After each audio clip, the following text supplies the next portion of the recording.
In the early 13th century, the world between China and the Mediterranean was not ruled by one power, but by fragile balances. Caravans crossed the deserts of Central Asia under uneasy truces. Fortified cities rose along river deltas like islands of wealth. Trade stitched together distant civilizations, but politics remained volatile. Brittle alliances held together by pride, ambition, and fear. At the center of this fragile system stood the Khwarazmian Empire. Its ruler, Allah ad-Din Muhammad II, governed a realm that stretched from Persia to the Seir Darya, from the edges of Iraq to the borders of the steppe. It was vast, wealthy, and culturally sophisticated. Cities like Samarkand, Bokhara, and Urgench pulsed with scholars, merchants, and artisans. But the empire's strength was deceptive. It was built on rapid conquest, held together by regional governors who often distrusted the central court. Military authority was fragmented. Rivalries simmered within the ruling family itself, particularly between the Shah and his formidable mother, Turken-Khatun. Decisions were slow. Pride was not. To the east, another power was rising, one born not of cities but of open plains and disciplined mobility. Its leader was Genghis Khan. By 1218, his empire had already shattered northern China and subdued the tribes of the steppe. His authority was absolute. His armies were hardened by years of relentless campaigning.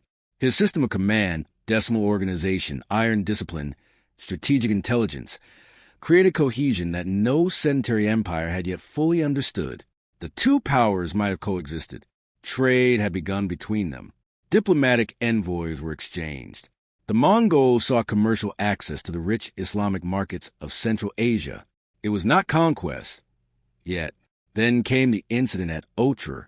A Mongol trade caravan arrived at the Khwarazmian frontier city, accused of espionage by its governor. The caravan was seized. Its merchants were executed. When Genghis Khan demanded justice, the Shah made a decision that would echo through centuries. He executed the Mongol envoys.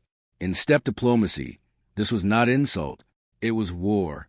What followed was not a raid, not a punitive expedition, but a systematic dismantling of civilization's military structure. In 1219, Mongol armies crossed into Khwarazmian territory. They did not advance as a single mass. They split into coordinated columns, moving across deserts and rivers with calculated speed. Cities that had relied on thick walls and river barriers found themselves isolated before they understood the direction of attack. Bokhara fell first, then Samarkand. The Shah attempted to regroup. He moved west, then south, abandoning cities in the hope of preserving a field army. But the Mongols did not chase blindly. They divided their forces again, sending detachments to sever retreat routes and intercept reinforcements. Within months, the empire's strategic cohesion began to fracture. Cities that had expected relief saw none. Governors hesitated. Some fortified, others negotiated. None fully grasped the speed with which Mongol intelligence operated. Scouts mapped river crossings. Engineers prepared siege equipment on the move. Communication between Mongol Tumans flowed faster than most settled empires could respond. By the winter of 1220, the Shah was a fugitive. His authority evaporated as he fled toward the Caspian Sea. He would die in isolation on an island, his empire already collapsing behind him. But one city remained defiant, Urgench. Located in the fertile delta of the Amu Darya, Urgench was not merely a provincial capital. It was one of the richest cities in Central Asia, a commercial hub connecting Persia, the steppe, and the Silk Road's western arteries. Its markets were dense with trade. Its workshops produced fine textiles and metalwork. Its defensive works were formidable, strengthened by canals and river branches that turned the surrounding terrain into a labyrinth of water and mud. More importantly, it carried symbolic weight. It was a heartland of the Khwarazmian dynasty. And after the Shah's flight, leadership within the empire shifted uneasily to his son, Jalal al-Din, though authority remained fragmented. Urgench became a focal point of resistance, a place where surviving officials, soldiers, and refugees gathered, determined not to repeat the rapid capitulation seen elsewhere. For the Mongols, Urgench was not merely another city. It was a statement. Genghis Khan understood that the destruction of the Khwarazmian field army had broken the empire's spine. But as long as Urgench stood, wealthy, fortified, defiant, The campaign would feel incomplete. Rebellion could rekindle from symbolic centers. And so he made a calculated decision. Rather than personally oversee the siege, he divided responsibility among his sons, Joki, Chagatai, and Ogdi, along with trusted generals. This was both military delegation and political test. Rivalries already simmered among the brothers, particularly between Joki and Chagatai. Assigning them to cooperate in one of the most difficult operations of the campaign would expose strengths or fracture unity. Meanwhile, Urgench prepared. Its defenders were not inexperienced. Many had seen what happened at Samarkand and Bokhara. They understood the Mongol method: isolation, psychological pressure, precision assault. But Urgench's geography offered advantages. The Amu Darya Delta was unstable terrain. Canals intersected the land in complex patterns. Heavy siege engines would struggle in marshy ground. Approaches were narrow. Urban density within the city would make cavalry maneuver nearly impossible. In open battle, Mongol armies were unmatched. In confined urban terrain, the balance could shift. The defenders stockpiled food. They reinforced gates. They mobilized citizens alongside professional troops. Artisans became engineers. Merchants became logisticians. Refugees from fallen cities brought both horror stories and tactical warnings. The city did not expect mercy. Outside its walls, Mongol reconnaissance units began their work. They studied water channels. They probed defensive lines. They tested response times.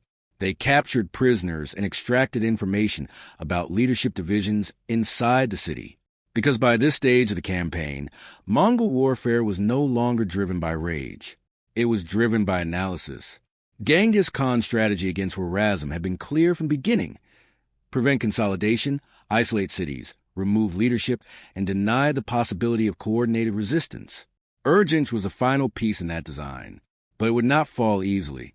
The brothers arrived with separate contingents. Command disagreements surfaced quickly. Joki favored negotiation and perhaps leniency. He had spent significant time in the western steppes and understood the economic value of preserving a city. Chagatai was harsher, more rigid, inclined toward total destruction as punishment for resistance. These tensions were not trivial. Unity of command was central to Mongol effectiveness. Disunity, even among princes, threatened operational coherence. Ogdi, known for pragmatism, was eventually given overarching authority to prevent paralysis. The siege would proceed not as a swift assault, but as a methodical constriction. Winter deepened across the delta. Supply lines had to be maintained across devastated territory. Engineers were summoned. Siege machinery, mangonels, catapults, scaling equipment, had to be constructed from available timber in a region not rich in suitable wood. The Mongols adapted. They conscripted local labor. They diverted river channels. They prepared to reshape the very landscape, if necessary. Inside Urgench, morale remained outwardly strong, but uncertainty grew. The Shah was dead.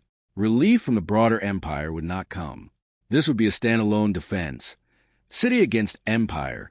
And for the Mongols, this would not simply be another siege. It would be the demonstration that no geography, no river delta, no urban density could shield defiance. The campaign that had begun with diplomatic insult was approaching its most complex battlefield. The fate of Khwarazm would be decided not in open steppe, but in mud, water, and narrow streets, where cavalry supremacy meant little and brutality would become deliberate policy. The Siege of Urgench was about to begin. By the time the Mongol hosts converged upon Urgench in early 1221, the war had already transformed from a campaign of rapid maneuver into a grinding confrontation between mobility and masonry. The princes of Genghis Khan, Joki, Chagatai, and Ogdi, brought with them 2 months hardened by years of siege warfare in northern China and Transoxina. Yet Urgench presented a different kind of battlefield. It was not perched upon dry plains like Bokhara, nor exposed like Samarkand. The city stood in the shifting arteries of the Amu Darya Delta, its walls flanked by canals, irrigation channels, and unstable marshland that absorbed weight and swallowed movement. Cavalry, the decisive instrument of Mongol conquest, found itself constrained. Horses struggled in sodden ground. Siege engines sank before they could be positioned. Every approach demanded preparation. The defenders understood this advantage. Within the walls, a coalition of surviving Khwarazmian officers, city militias, and refugees from other fallen cities formed a desperate defensive command. They lacked the unified strategic vision once provided by Allah ad-Din Muhammad II, but they possessed urgency. Reports of Mongol massacres had traveled faster than the armies themselves. The psychological dimension of the siege had already begun long before the first projectile was launched. Urgench did not expect negotiation on favorable terms. Its resistance would be total, because surrender promised little security. Workshops were converted into armories. Civilian labor reinforced battlements. Archers were stationed along parapets overlooking narrow causeways, where attackers would be funneled into lethal corridors. The city's canals were manipulated. Sluice gates adjusted to flood low approaches and restrict dry access points. Urban defense became a matter of engineering as much as courage.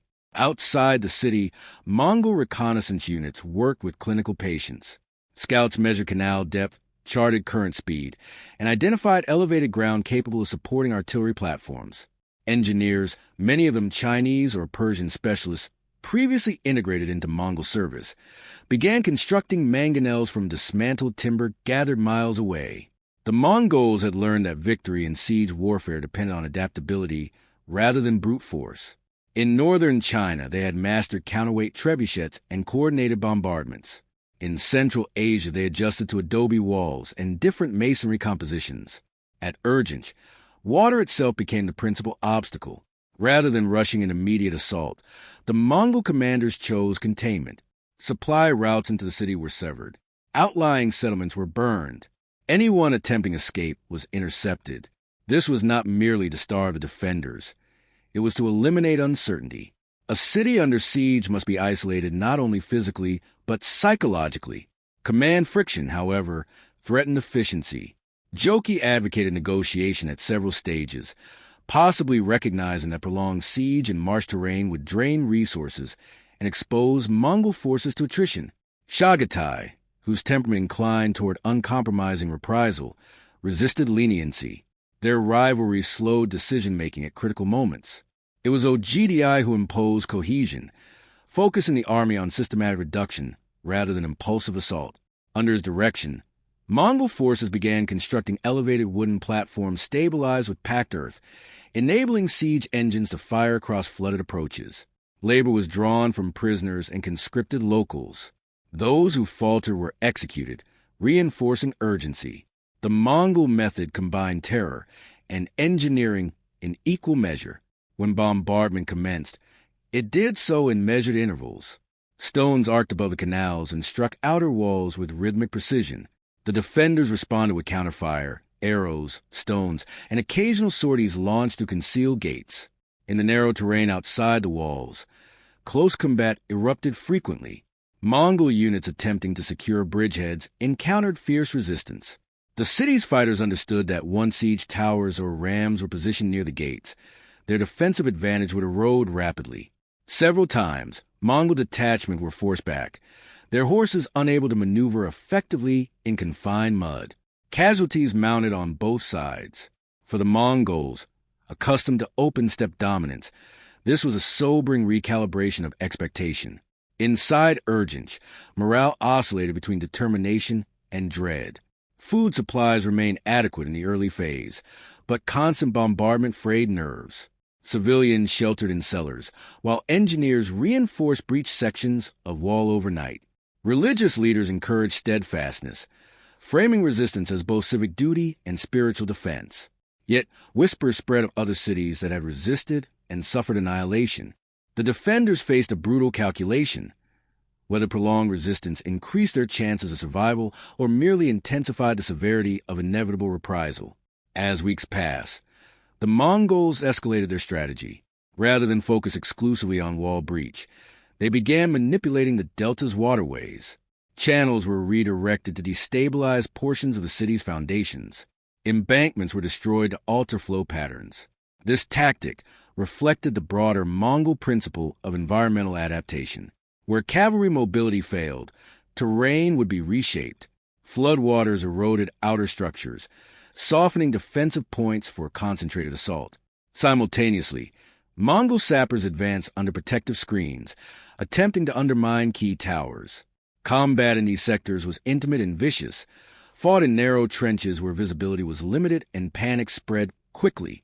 Eventually, sustained bombardment created exploitable fractures. Mongol units surged through partially collapsed walls, only to encounter dense urban resistance. Urgench's interior layout, tight alleys, multi-story dwellings, interconnected courtyards, neutralized mounted warfare almost entirely. The battle transformed into dismounted fighting. Mongol soldiers adapted once more, abandoning cavalry formations for infantry-style assaults coordinated in disciplined units.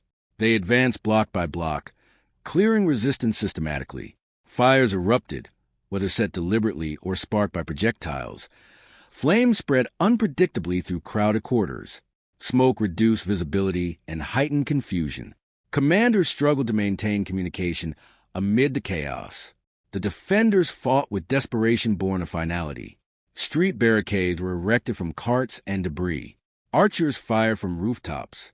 Women and older citizens carried stones and water, sustaining the fighters as long as possible. Yet Mongol discipline proved decisive. Units rotated to prevent exhaustion. Signals were relayed through horns and flags positioned above smoke columns.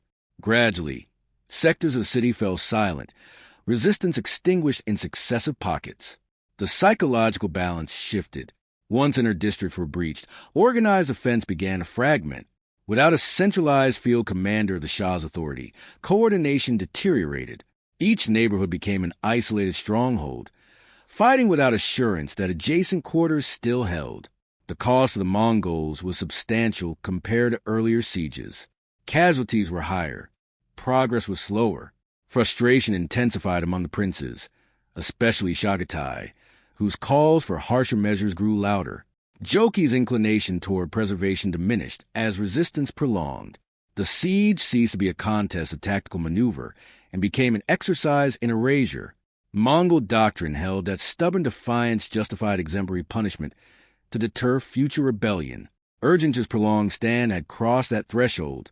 By late stages of the siege, organized resistance collapsed into scattered survival attempts. Fires consumed entire districts. Water channels, once defensive assets, became obstacles trapping civilians amid advancing forces. Mongol detachments systematically secured key intersections, preventing regrouping. The city that had relied on density as protection now found density amplifying destruction. Every alley funneled fleeing inhabitants into predictable routes. Every courtyard became a containment zone. The engagement at Urgench revealed both the adaptability and the ruthlessness of the Mongol war machine. They had entered a terrain hostile to their primary strengths and reshaped it to their advantage through engineering, patience, and relentless pressure. For the defenders, courage and environmental leverage were not enough against an opponent willing to commit time, manpower, and calculated brutality. As the final district smoldered and resistance thinned, the fate of the Khwarazmian heartland hung in the balance, not as a matter of battlefield outcome, already decided, but as a question of what message the conquerors intended to leave behind in the ruins. The final days of Urgench unfolded under a pall of smoke, fire, and an almost suffocating tension. Within the city, the remaining defenders understood that organized resistance had become impossible. The systematic Mongol advances, once halted at the canal crossings or the first breaches, now penetrated deep into urban districts. Commanders had been killed, captured, or dispersed. Messages no longer traveled effectively between defensive positions. Families barricaded themselves in homes that were increasingly surrounded by advancing Mongol units. Panic began to take root alongside exhaustion. The city's intricate waterworks, once a defensive advantage, now served as traps, channeling both combatants and civilians into areas where Mongol units could concentrate their assault. The psychological pressure, carefully cultivated over weeks, reached its peak. Citizens witnessed the systematic collapse of sectors once considered safe, and with each breach, the sense of inevitability deepened. Urgench was no longer merely a city under siege. It had become a crucible of despair, where both human endurance and institutional cohesion were tested to their limits. Outside the walls, the Mongol commanders carefully balanced the urgency of rapid conquest with the need to preserve operational integrity. Casualties had mounted in proportion to the difficulty of the terrain and the resilience of the defenders, but the discipline of OGDI's coordination ensured that each assault was deliberate. Units rotated to avoid exhaustion. Siege engines were repaired or repositioned, and sappers continued undermining walls even under intermittent fire. Joki's earlier call for leniency had largely been overruled. The prolonged resistance had hardened the Mongol stance. Chaghatay's advocacy for ruthless reprisal now aligned with the army's objectives, emphasizing that the destruction of Urgench would signal both a tactical victory and a strategic deterrent. In the calculus of Mongol warfare, a protracted siege of this magnitude was as much a psychological instrument as a military operation. By demonstrating that even a city fortified by water, stone, and determination could be methodically subdued, the Mongols reinforced the impression that resistance was ultimately futile. Inside Urgench, as fires consumed warehouses and residential quarters, the dynamics of urban survival became acute. The city's defenders faced continuous moral and strategic dilemmas, whether to engage Mongol units in hand-to-hand combat or to retreat into narrower alleys, whether to preserve supplies for prolonged defense or expend them in desperate counterattacks. Panic occasionally prompted spontaneous surrenders by isolated groups, but these were quickly suppressed, either by vigilant defenders determined to maintain collective morale or by the advancing Mongol forces cutting off any escape routes. The city's dense population, previously an asset for defense, now compounded the chaos. Smoke, screams, and the collapse of walls generated confusion that limited coordination, and every misstep allowed Mongol units to exploit gaps. By concentrating on pressure points rather than indiscriminate assault, the Mongols systematically dismantled resistance while maintaining control over the overall operation, demonstrating a discipline rarely matched in contemporary siege warfare. One of the most consequential aspects of the Mongol approach was the careful integration of environmental manipulation into the assault. The delta's waterways, which had frustrated earlier attempts at direct cavalry engagement, were reshaped strategically. Channels were blocked, sluices destroyed, and embankments redirected to create zones of impassable terrain for defenders and bottlenecks for civilians attempting flight. These engineered constraints allowed Mongol infantry and siege specialists to dominate confined areas, nullifying the defenders' familiarity with the local environment. The result was a systematic constriction. Every district of Urgench was isolated, resistance broken in sequence rather than randomly. The defenders' hope of regrouping or reinforcing weak points was repeatedly nullified. Urban density, which had provided a measure of security, now magnified the effects of both physical destruction and psychological terror. The Mongols demonstrated an understanding of urban siegecraft that combined engineering precision, disciplined coordination, and unrelenting application of pressure over time. As the siege neared its conclusion, the final pockets of resistance faced an impossible choice. The collapse of communication between defensive sectors meant that isolated units could no longer anticipate coordinated counterattacks. Starvation and dehydration became factors as supply caches ran low, exacerbating physical and mental fatigue. The Mongols, fully aware of these dynamics, continued their methodical approach, avoiding reckless frontal assaults in favor of targeted actions designed to accelerate collapse. Even as fire spread to the city streets, the Mongols maintained operational control, preventing defenders from escaping into outer districts or regrouping in central squares. Their movements were deliberate, tactical, and often preemptive, demonstrating an ability to anticipate and exploit human behavior under extreme duress.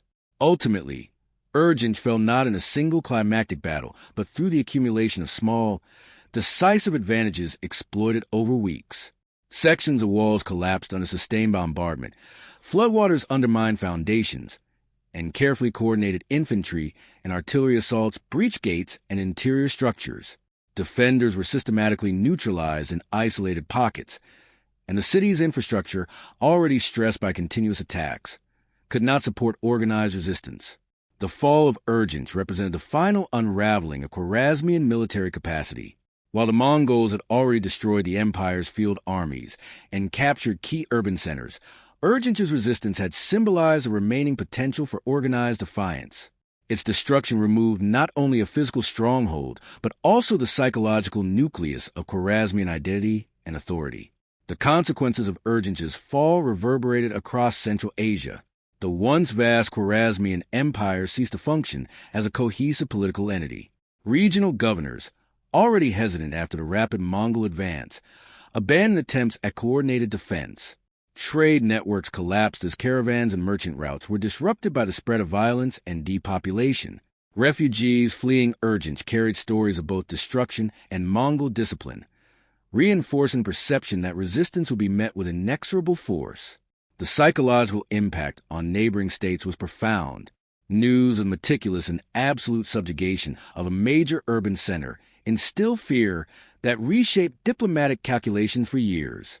Empires that might have resisted Mongol expansion instead sought accommodation or strategic retreat, fundamentally altering the political landscape of the region. From a military perspective, the siege underscored the adaptability of Mongol strategy. They had confronted a city whose geography initially negated the advantages of cavalry and mobility. By integrating engineering, siegecraft, intelligence, and psychological pressure, they overcame these constraints without abandoning the principles that had made them effective across open plains and fortified cities alike. The operation highlighted their ability to maintain operational cohesion under difficult conditions, even when internal rivalries among commanders threatened efficiency. Furthermore, it illustrated their understanding of urban warfare as a multidimensional contest, where terrain, morale, and logistics were as decisive as raw combat power. The Siege of Urgench thus became a template for subsequent Mongol campaigns, demonstrating that methodological patience combined with ruthless precision could achieve results that might seem impossible under conventional military reasoning. The human cost was staggering. The city's population was almost entirely annihilated, with survivors scattered, enslaved, or absorbed into other regions under Mongol control. The psychological imprint of the siege lingered as a cautionary tale. Wealth walls and natural defenses offered only temporary reprieve when confronted with an adversary capable of sustained, calculated application of force. Within the Mongol hierarchy, lessons were internalized. Commanders understood the importance of unity of command, adaptability to terrain, and the integration of siege engineering with broader operational strategy. For the princes of Genghis Khan, the siege also carried internal political implications. Rivalries were tested and, to a degree, resolved through the demonstration of coordinated competence. The destruction of Urgench reinforced both the authority of Ogdi's pragmatic leadership and the necessity of channeling the ambitions of Jochi and Chagatai into disciplined execution.